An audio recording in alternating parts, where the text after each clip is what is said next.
a utilizar como si no pasara nada y se asocia con las 4 primeras causas de muerte. Entonces, si alguien va a empezar a fumar, les recomiendo que no lo hagan. Si tienen hijos, les recomiendo que hablen bien con ellos, porque a veces en la adolescencia, cuando queremos experimentar cosas nuevas... Hola, ¿qué tal amigos de Salud 180? Yo soy Nancy Rosales y el día de hoy estoy muy emocionada porque nos encontramos con el doctor Jorge Arturo Alatorre Alexander, quien no solamente es oncólogo, también es especialista en cáncer de pulmón y mesotelioma. Doctor, muchísimas gracias por tomarte el tiempo para realizar esta entrevista. Gracias por invitarnos a tu espacio para platicar sobre el cáncer de pulmón, que de acuerdo con la Organización Mundial de la Salud, el cáncer de pulmón es una de las principales causas de muerte entre los diversos tipos de cáncer. Entonces, doctor, a mí me gustaría comenzar por lo más básico. ¿Qué es el cáncer de pulmón? Bueno, el cáncer de pulmón, como comentas bien, primero es un problema de salud. Claro. Entonces, es la causa número 6 de todas las causas de muerte, la causa número 4 cuando los problemas de salud, digamos, de países pobres como son la mortalidad materno-infantil y otros, se han solucionado. Entonces, ya en países de ingresos medianos y altos como no es un poco la situación que vivimos en México, pues representa el número 4 en teoría.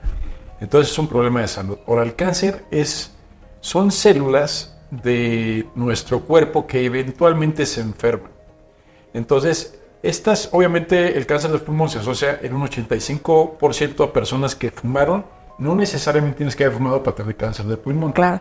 Y esto es importante porque el cáncer de pulmón en no fumadores es la causa número 5 de muerte.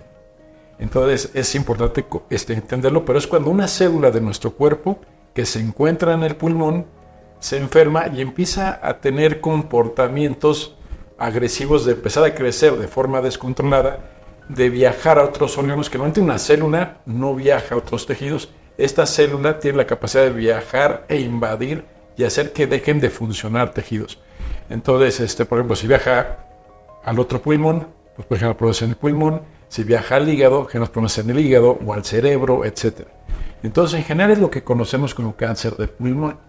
Ahora, el cáncer de pulmón lo dividimos nosotros por etapas. Entonces, no todo cáncer de pulmón es que haya viajado, pero lo podemos encontrar desde cánceres de pulmón muy pequeñitos, muy localizados, que decimos que es una etapa 1, pasando por diferentes etapas 2, 3, pero en la 4 ya es cuando ya viajó a otro órgano, que es desafortunadamente como lo encontramos de forma más frecuente, porque casi siempre cuando empieza a haber síntomas del cáncer de pulmón, es porque ya la enfermedad creció mucho y inclusive viaja. Doctor, y hablando de los síntomas, por ejemplo, se dice que la tos persistente, el dolor torácico, son algunos de los síntomas que se pueden relacionar con el cáncer de pulmón, pero ¿qué otros síntomas se pueden desarrollar? Es importante porque cuando hablamos de tos que no cede, exacto, que ese es como un punto que es importante, porque estamos acostumbrados a la tos que cede. Cuando hay una infección de vías aéreas superiores, particular, por ejemplo, el COVID o alguna otra infección, pues bueno, son infecciones que normalmente te dura la tos como 15 días y luego puede haber una tosecita residual, pero no es una tos que sigue y continúa y continúa y continúa. Y esto es importante porque, digamos, para todos los que nos están escuchando, o sea, la tos que persiste por más de 15 días, pues deberías de buscar a una persona, a un médico, que te asesore y no dejar que pase la tos pensando que es algo nada más, algo residual. Ahora, el dolor en el pecho, en la espalda, pues que acompañan generalmente este tipo de síntomas, es como importante. Otra cosa es la falta de aire. Y aquí esto, por ejemplo, nosotros cuando corremos, los que corren un maratón, siempre que corremos, llega un momento donde nos empieza a faltar el aire.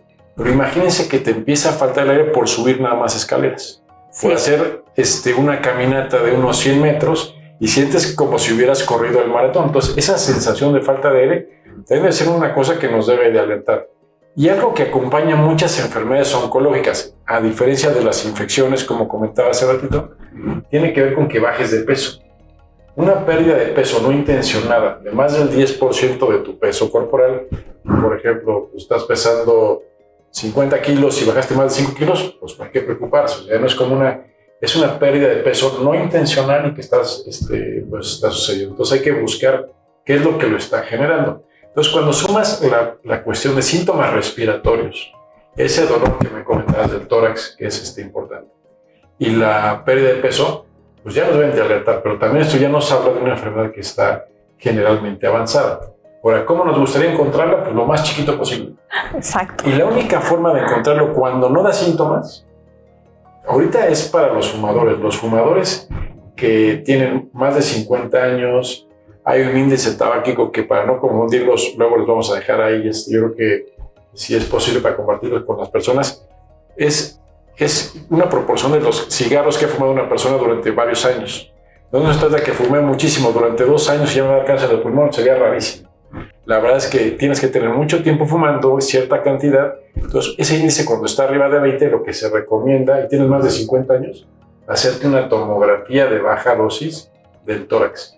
Entonces, eso nos permite, en una persona que tiene riesgo de tener un cáncer de pulmón, poderlo detectar cuando está súper chiquito, porque ya muy grande nos complica, obviamente, al paciente primero, pero a sus doctores, poder controlar muy bien la enfermedad. Gracias, doctor. Y bueno, como ya lo mencionaba, si usted ahí en casita que nos está viendo identifica que presenta alguno de esos síntomas, bueno, antes de alarmarse es importante que acuda con un especialista, y después del especialista que se realiza pues estos exámenes de diagnóstico, ¿en qué momento pasa de un, por ejemplo, médico general a un oncólogo? Pues antes de pasar, bueno, en el cáncer de pulmón es importante, puede pasar en cualquier momento cuando el médico general lo considere, pero realmente lo que primero encuentra un médico general es la sospecha de que ve en una radiografía de tórax o en una tomografía de una lesión que puede ser una bola o puede ser líquido en el pulmón. Entonces lo que él hace es mandarlo con el neumólogo, porque el neumólogo dice que este cuate tiene que evaluarte qué es lo que está pasando ahí. Ahí todavía no sabemos que hay cáncer, estamos hablando de que hay una sospecha de cáncer. Entonces el rol del neumólogo es sobre todo saber hacer una investigación, que normalmente lo que se requiere es mediante algún mecanismo que se utiliza, uno que le sonará conocido, que se llama broncoscopía. Es muy parecida a la endoscopía, que es súper famosa, cuando te meten un tubito hacia el estómago, por ejemplo, con una camarita, por gastritis, úlceras, etc. Ese es muy famoso. Pero en pulmones se utiliza la broncoscopía, que es lo mismo, pero en los bronquios.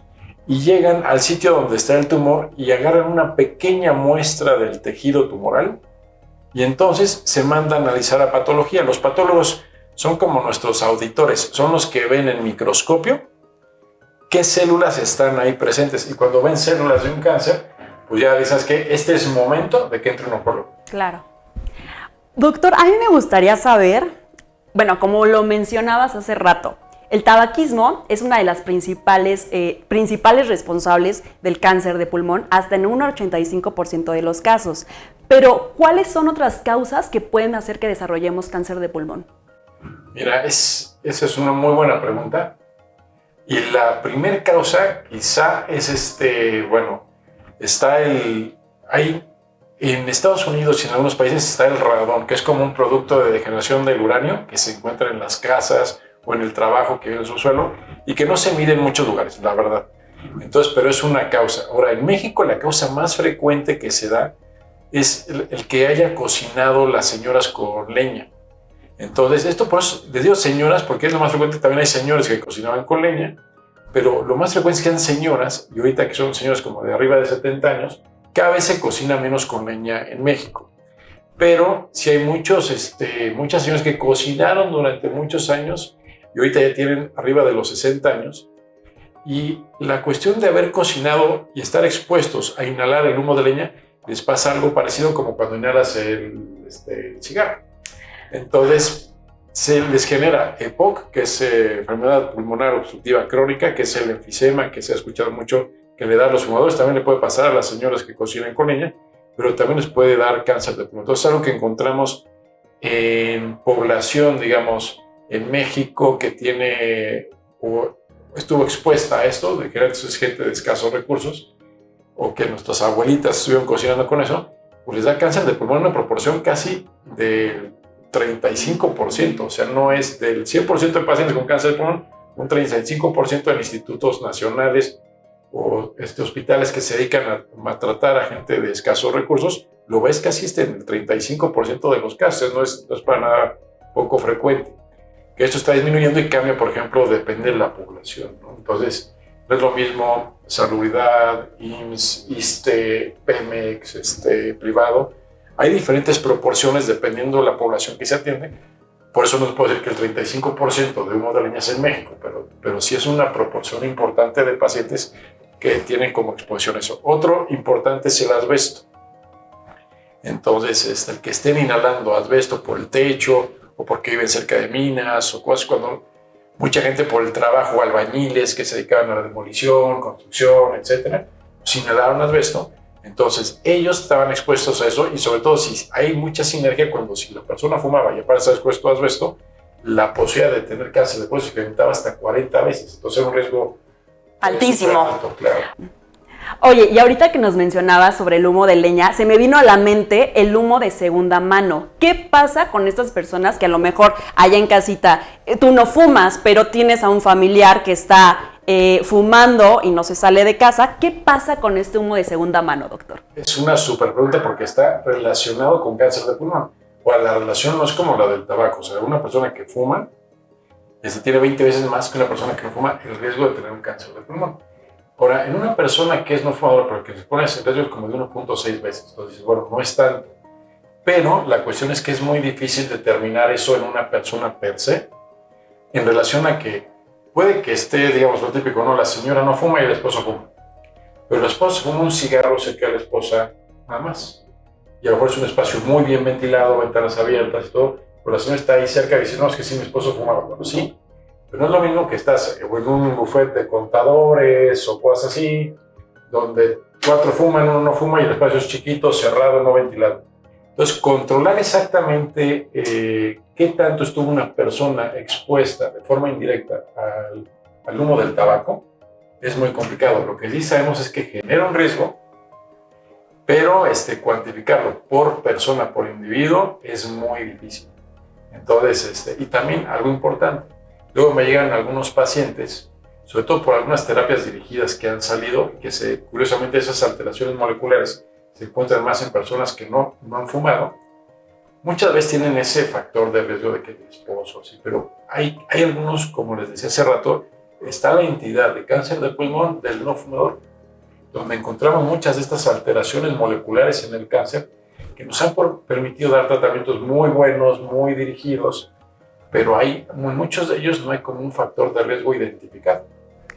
Doctor, súper interesante lo que nos estás comentando, pero para aquellos jóvenes que nos están viendo ahí en casita o adultos que pues no son tan grandes, ¿qué pasa con el vapeo? ¿Por qué se dice que incluso puede ser más riesgoso que un cigarro normal?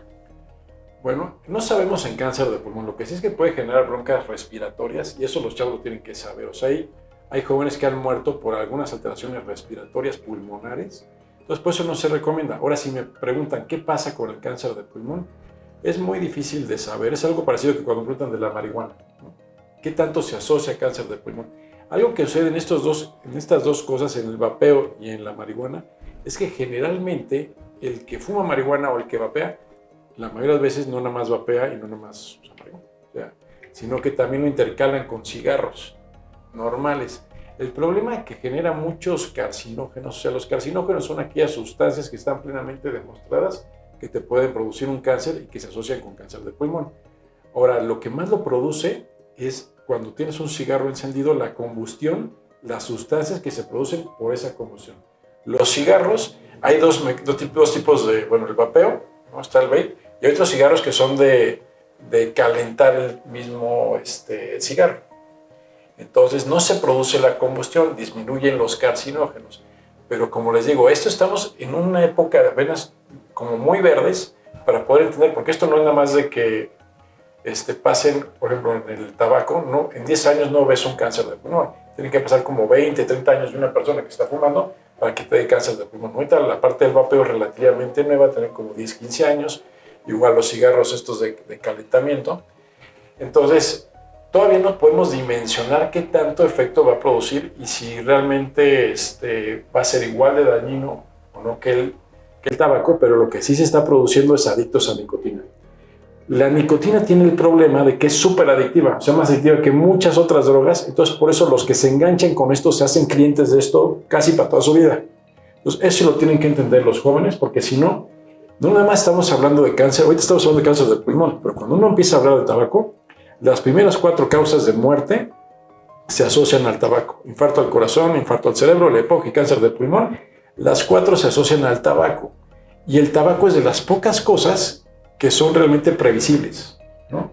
Entonces, ¿cómo puede ser que permitamos que haya una sustancia que es nociva, la dejemos utilizar como si no pasara nada y se asocia con las 4 primeras causas de muerte? Entonces, si alguien va a empezar a fumar, les recomiendo que no lo hagan. Si tienen hijos, les recomiendo que hablen bien con ellos, porque a veces en la adolescencia, cuando queremos experimentar cosas nuevas, esto es algo que se ve como si no pasara nada. Entonces tenemos que explicarle a los jóvenes todo el riesgo que genera, ¿no?, en su salud, y también el ejemplo que le van a generar ellos si se hacen adictos a sus hijos, como nos ha pasado a muchos de nosotros. Claro, este hábito, por ejemplo, el vapear, podría ser o parecer que es inofensivo porque uno se siente bien, pero por dentro nunca sabemos cómo se encuentran nuestros órganos, sobre todo los pulmones. El cáncer de pulmón se puede desarrollar en un tipo de enfermedad, existen otras, ¿y cuáles serían las más agresivas? Bueno, ahí son como, ahí más o menos voy a responder como fueron dos preguntas, ¿no? O sea, ahí se asocia a otras enfermedades como el EPOC, por ejemplo, la tuberculosis, también el VIH puede predisponerlo, la enfermedad intersticial del pulmón puede predisponer también un cáncer de pulmón. Entonces, sí hay enfermedades que se asocian a esto. O el cáncer de pulmón lo dividimos, y eso creo que, hay los que son fans de la inteligencia artificial, les gusta el ChatGPT y todo, luego le pueden hacer la pregunta de cuál es la enfermedad que más avance ha tenido los últimos 10 años, les va a decir que cáncer de pulmón. Ajá. Entonces, y esto tiene que ver justamente con esa subdivisión que se hizo antes, basado en el tamaño de las células y algunas características de las células. Lo dividíamos en cáncer de células no pequeñas, el 85%, y células pequeñas, el 15% restante, tumores que se originan en el pulmón, pero que se comportan muy distintos, ¿no? Y el cáncer de pulmón de células no pequeñas, que es el que les digo que es el más frecuente, se dividía en adenocarcinoma, escamoso, células grandes. Pero el adenocarcinoma lo aprendimos a subdividir todavía más para complicar a los pobres estudiantes de medicina y de oncología. Pero lo que sí, la cuestión es de que se subdividió como en otros 11 subtipos. Y al dividirlo en esos 11 subtipos, pudimos ser muy exitosos y no nada más entender que este es un tipo de cáncer de pulmón, adenocarcinoma, que tiene una mutación específica, como por ejemplo ALK, que se presenta hasta en el 7% de los casos, y que no nada más es para saberlo, sino que hay medicamentos que ya entendimos qué es lo que está alterado en esas células en particular y cómo podemos detener ese crecimiento descontrolado de esas células e incidir en lo que todos los médicos queremos incidir, que es lo que le decimos la historia natural de una enfermedad. ¿Cómo podemos hacer que una enfermedad que es mortal de repente se pueda controlar años, hacerla crónica? Entonces, entender estos subgrupos del adenocarcinoma se ha hecho súper interesante y hemos podido ser, afortunadamente, los oncólogos médicos muy exitosos en el tratamiento del cáncer de pulmón gracias a todo este conocimiento. Justo ahorita que estás tocando el tema del tratamiento, sabemos que cada paciente, bueno, pues no, se trata de manera diferente dependiendo pues sus necesidades, qué tan avanzada esté la enfermedad, qué tan agresiva incluso sea esta, pero de manera general, doctor, ¿cómo se trata el cáncer de pulmón? Acá va a ser la pregunta más complicada y a ver si no los enredo. Por favor, si tienen dudas, luego nos preguntan ahí y ahí les contestamos nosotros. Las dejan aquí en la caseta de comentarios y las respondemos en un próximo video. Sí, las comentamos, pero miren, el cáncer de pulmón, como digo, lo tenemos primero que subdividir. En células pequeñas y no pequeñas se tratan diferente. Pero me voy a enfocar a los avances que ha habido en cáncer de pulmón de células no pequeñas, sobre todo en el adenocarcinoma, que es el más frecuente de ese grupo, donde fue una brutalidad de los avances, y lo dividimos dependiendo de esos apellidos. El nombre vamos a pensar que es adenocarcinoma, y le vamos a poner un apellido que es González, Pérez, Rodríguez, el que queramos, pero se llama Echeferre, Lecarros, 1, Berraf, NTRK, etc.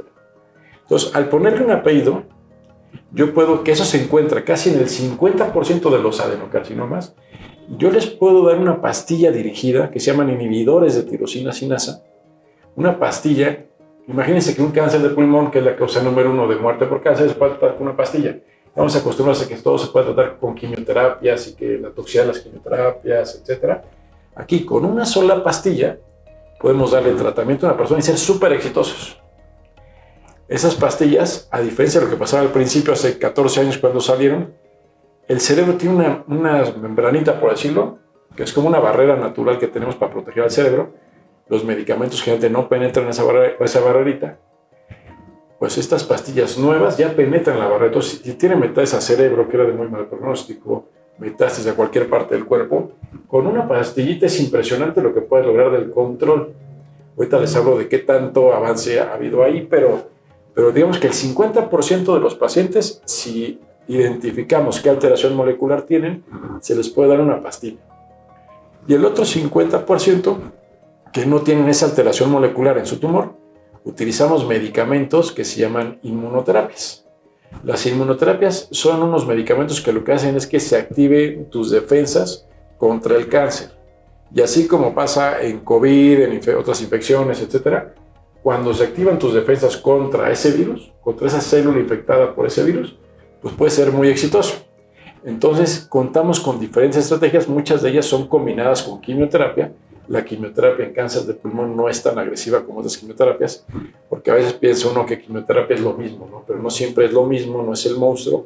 Entonces se combina con inmunoterapias, y para que sea una idea del éxito, pues en 2018 le dieron el Nobel a los que desarrollaron las inmunoterapias, un americano y un japonés, porque esto puede revolucionar. No es como cuando dicen, vamos a ayudar a que tus defensas mejoren, que eso lo hacen luego mucha gente de cosas así como que me recomendó una persona que hiciera esto para que mis defensas mejoran. No, son medicamentos que realmente lo que hacen es hacer que las defensas vayan y ataquen al cáncer, y esto se logra de forma muy exitosa en esos pacientes que no tienen esas alteraciones moleculares que les comenté al principio. Entonces, para ese otro 50% tienen que tener inmunoterapia, la mayoría combinada con quimioterapia y a lo mejor con otra inmunoterapia. Pero digamos que ahorita el cáncer de pulmón, por eso digo, es complicado y espero no haberlos hecho bolas, porque son tantos tratamientos. Estamos hablando de que es la enfermedad, les decía que es la que más avance ha tenido, y es porque estamos hablando de que no hay ninguna otra enfermedad, ni de gastrointestinal, cardiovascular, etcétera, que haya sacado en tan poquito tiempo alrededor de 50 medicamentos. Y que la investigación se sigue desarrollando de forma abismal. Ahorita nosotros nos llamamos mucho por una revista que se llama New England Journal of Medicine, que es como que la mejor revista del mundo, que tiene más impacto. Pues yo creo que cada mes está saliendo por lo menos un artículo de cáncer de pulmón. Entonces eso es algo así, y cada que sale un artículo te habla de un nuevo estándar de tratamiento. Entonces nos está poniendo a estudiar mucho a lo que nos dedicamos a cáncer de pulmón, pero es algo muy padre porque los resultados, la verdad es que los vemos muy bien en nuestros pacientes. Vemos a la gente con cáncer de pulmón muchas veces avanzado, cuando no tenían muchas opciones. Ahorita los vemos, llevamos 5, 7, 8 años, y las personas haciendo su vida normal. Entonces, eso es lo que es parte del mensaje que es bueno ahorita en el programa. Claro que sí. Y por eso, bueno, allá en casita, si usted ya fue diagnosticado con cáncer de pulmón, por eso es importante que acuda con un oncólogo a tiempo para que pueda desarrollar su tratamiento sin ningún problema. Doctor, pues muchísimas gracias por su tiempo. Gracias nuevamente por invitarnos a tu espacio y sobre todo por responder a las preguntas pues más frecuentes sobre este tema. Gracias, doctor, y allá en casita nos vemos en un próximo episodio. Muchas gracias, saludos a todos.